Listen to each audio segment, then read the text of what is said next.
Usiku ukitulia, Zanzibar hata upepo hubeba sauti za kaswida. Katika kipindi cha Nukta ya leo, nitakupeleka ndani ya simulizi ya Maulidi ya Home, sehemu ambayo harufu ya udi, vikombe vya kahawa, iliki na sauti za kaswida hukutanisha nyoyo za watu wa Zanzibar katika upendo na mshikamano.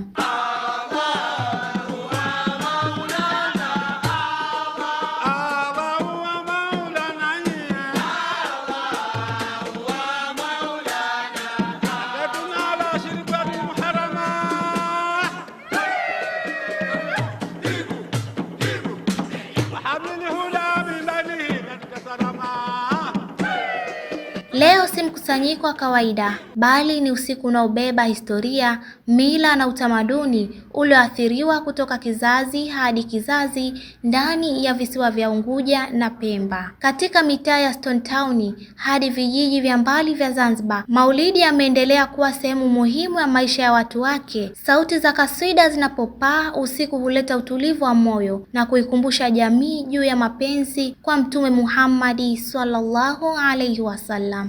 Watoto hukaa pembeni wakisikiliza kwa makini kaswida za kale, huku wakijifunza adabu, heshima na misingi ya dini kupitia sauti za wazee na mashehe. Wazee nao hutabasamu kwa fahari wakikumbuka masiku ya zamani ambapo majirani wote walikusanyika bila tofauti kwa ajili ya dhikri na dua. Ndani ya nyumba mikeka hutandazwa kwa ustaarabu wa Kizanzibari.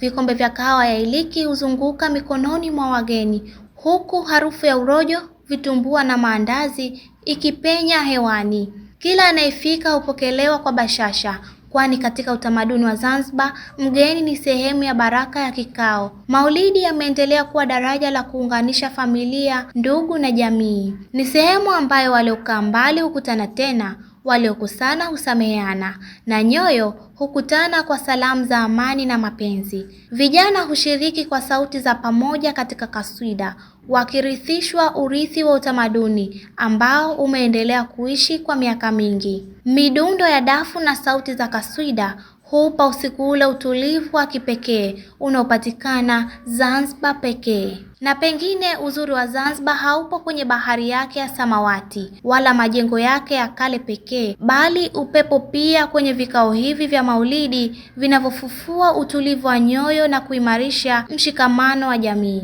Ni usiku ambao dua hupaa, nyoyo hutulia na sauti za kaswida huacha kumbukumbu zisizosahaulika katika maisha ya watu wake. Na kama walivyosema wazee wa Zanzibar, nyoyo zikikutana kwa Maulidi, hata tofauti huyeyuka kama udi ndani ya moshi wake. Niliyekusimulia simulizi ya Maulidi ya Home ni mimi Madina Omar, bila kusahau ihsani kubwa ya Asam Electrical Company Limited.